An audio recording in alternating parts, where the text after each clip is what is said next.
Baby TV. Like, share, subscribe for more videos.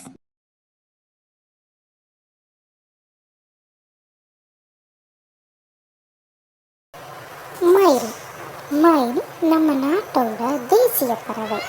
பொதுவாக மயில் நீல நிறமும் அதன் இறக்கைகளில் நீலம், பச்சை, தங்க நிறங்களின் கலவையும் கொண்டது. ஆண் மயிலுக்கு விசிறி போலுள்ள தோகை, விரிந்த தொகை உண்டு. பெண் மயிலுக்கு இத்தகைய தொகை இல்லை. மயில்கள் அழகான தொகை விரித்து ஆடுவது கண்கொள்ளா காட்சியாகும். பெண் மயிலை கவருவதற்காகவே ஆண் மயில்கள் தொகையை விரித்தாடும். மயில் எழுப்பும் ஒலி அகவல் என்று அழைக்கப்படுகிறது. மயில்கள் அனைத்துண்ணிகள். இவை தானியங்கள், இலைகள், பழங்கள், சிறு பாம்பு மற்றும் பூச்சிகளையும் உண்ணும். மயில்களால் அதிக உயரம் பறக்க முடியாது. பிறந்து ஒரு நாளே ஆன மயில் குஞ்சுகள் தாயின் உதவியின்றி தானாகவே நடக்க ஆரம்பிக்கும். உணவு உண்ணவும் நீரருந்தவும் செய்யும். புறா சமாதான பறவை என்னும் அடையாளம் கொண்ட சிறப்பினை உடையது புறாக்கள். மனிதனால் பிடித்து வளர்க்கப்பட்ட முதல் பறவை இதுதான். முதலில் இறைச்சிக்காகத்தான் புறாக்கள் வளர்க்கப்பட்டன. பின்னர் கடிதங்களை கொண்டு சேர்க்கும் தூதராக பயன்படுத்தப்பட்டன. புறாக்களில் பல வகைகளும் இனங்களும் இருக்கின்றன. புறாக்கள் வெள்ளை, சாம்பல், கருப்பு, பழுப்பு போன்ற நிறங்களிலும் இவை அனைத்தும் சேர்ந்தும் கூட இருக்கும். புறாக்களில் மொத்தம் 344 வகைகள் உள்ளன. புறாக்களின் வேகம் சராசரியாக ஒரு மணி நேரத்திற்கு 25 அல்லது 35 மைல்கள் பறக்கும். புறாக்களை வீட்டில் வளர்க்கும் வழக்கம் சுமார் 5000 ஆண்டுகளுக்கு முன்பே தோன்றியுள்ளது. கிளி கிளி மிகவும் அழகான பறவையாகும். கிளிக்கு வளைந்த அழகான அழகு உண்டு.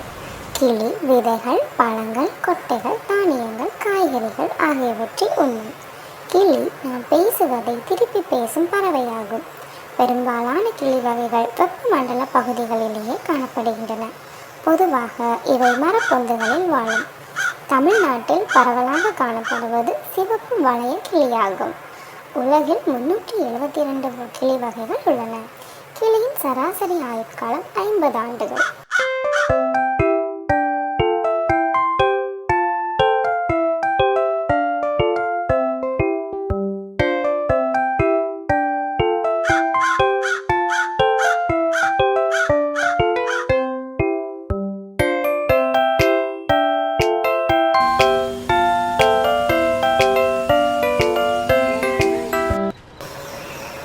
காகம் காகம் ஒரு உயர்ந்த ஒழுக்க நெறி கொண்ட பறவை.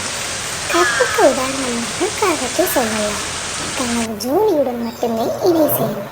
பெரும்பாலும் மாலையில் நீர்நிலைகளில் குளித்துவிட்டு தான் தன் கூட்டுக்கு செல்லும் வழக்கமுடையது காகம். கூச்ச சுபாவம் கொண்ட பறவை காகம். உணவை ஒருபோதும் தனியாக சாப்பிடாத பறவை காகம். உணவு கிடைத்தால் கரைந்து தன் சகாக்களையும் அழைத்து பகிர்ந்து சாப்பிடும் சிறந்த குணம் கொண்ட பறவை காகம். காகைக்கு இது தன் முட்டை இல்லை என்று தெரியும். தெரிந்தும் குயிலின் முட்டையை அடைக்காக்கும். குயில் குஞ்சுக்கும் தன் குஞ்சு போலவே பறக்கும் வரை உணவளித்து பராமரிக்கும் குணம் கொண்ட பறவை காகம். நியூசிலாந்து நாட்டில் மட்டும் காகங்கள் இல்லை. ஆந்தைகள். இந்த உலகத்தில் 130க்கும் மேற்பட்ட ஆந்தை வகைகள் உள்ளன. ஆந்தைகள் பொதுவாக தோள்பட்டையை திருப்பாமலேயே கழுத்தை 270 டிகிரி வரை திருப்பும் சக்தி உள்ளது. மற்ற பறவைகள் மாதிரி ஆந்தைகள் பறக்கும்போது சத்தமே வரதில்லை. ஏன்னா அதோட இறக்கைகள் மிகவும் மெலிசாக இருக்கும். அதனால தான் இதை சைலண்ட் கில்லர்னு கூட சொல்லுவாங்களாம். ஆந்தைகளில் பெண் ஆந்தைகள் தான் பெரிதாக இருக்கும். ஆந்தைகள் பொதுவாகவே இரவில் தான் ரொம்ப ஆக்டிவாக இருக்கும்னு சொல்லுவாங்க.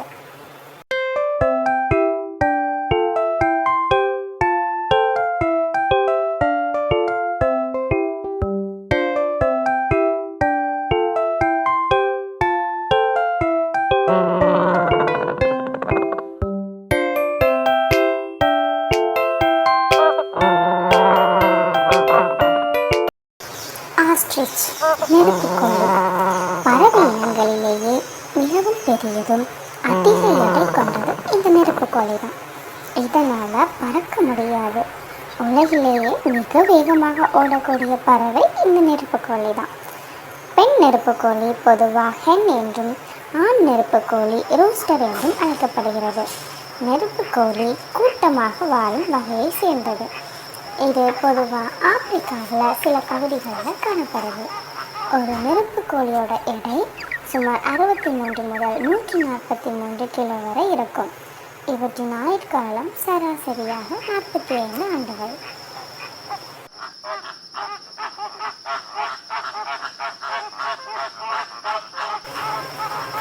கழுகு. கழுகுகளுக்கு பொதுவாகவே பெரிய கண்கள் உண்டு. அதனாலேயே இதோடைய பார்வை சக்தி மனுஷங்களை விட 4 முதல் 5 மடங்கு அதிகம்னு சொல்லலாம். பொதுவாக உலகத்தில் 60 வகையான கழுகு இனங்கள் வாழுது. கழுகுகள் வலுவான கால்களை உடையது. இந்த கால்களை பயன்படுத்தி தான் அதோட இரையை பிடித்து கொள்ளும். கழுகுகள் வேட்டையாடும் திறன் கொண்டது. இதன் உடல் எடையை விட 4 மடங்கு எடை உள்ள இரையை தூக்கிச் செல்ல இந்த கழுகுகளால் முடியும்.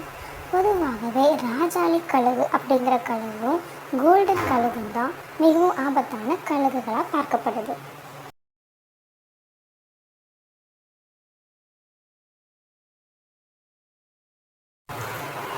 பெண்கோழி. பொதுவாக நம்ம உலகத்தில் 7 வகையான பெண்கோழிகள் காணப்படுது. இந்த பெண்கோழினோட சராசரி உயரம் 3 அடி முதல் 7 அடி வரை. இவற்றோட சராசரி எடை 35 கிலோ. இது ஒரு பறவை இனமாக இருந்தாலும் இதனால் பறக்க முடியாது. இந்த பெண்கோழிகள் பாதி நாள் கடல்லையும் பாதி நாள் கரையிலையும் வாழும். பாதி நாள் கரையிலேயே இருக்கனால மீன்கள் தான் இதோட உணவு. இவற்றால் மணிக்கு 10 மைல் வேகத்தில் நீச்சல் அடிக்க முடியும். 20 நிமிடங்கள் நீரின் உள்ளேயே இருக்கவும் முடியும். பெண்குயிலின் உடலில் வருடத்திற்கு ஒரு முறை மொத்த இறகு முதிர்ந்துவிடும். இந்த இறகுகள் வளர மீண்டும் வளர 2 முதல் 3 வாரங்கள் ஆகும். ஃப்ளமிங்கோ. இது ஒரு லத்தீன் வார்த்தை. தமிழில் இதோட பேர் பெரும் பூ நாடை.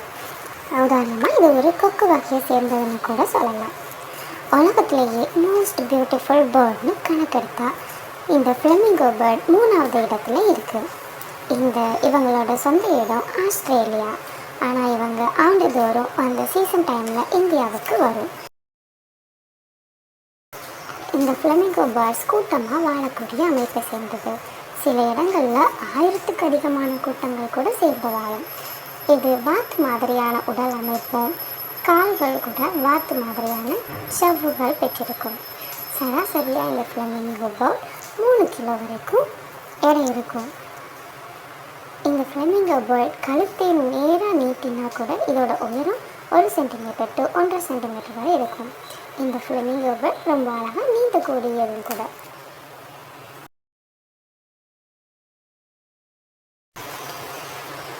Humming bird. தமிழில் இதோட பேர் ஓசனை சிட்டு. பறவை இனங்களிலேயே ஹம்மிங் பேர்ட் பறவை மட்டும்தான் முன்னோக்கியும் அதே மாதிரி பின்னோக்கியும் பறக்கக்கூடிய பறவை. ஹம்மிங் பேர்ட் சிறகுகளை ஒரு நொடிக்கு 200 முறை வரை அடிக்கும். உலகத்திலேயே மிகவும் சிறிய பறவை இனம்னா அது இந்த ஹம்மிங் பேர்ட் தான். உதாரணமாக சிட்டுக்குருவிகளை விட உருவத்தில் சிறியதாக இந்த ஹம்மிங் பேர்ட்ஸ் காணப்படுது. தேங்க்ஸ் ஃபார் வாட்சிங்.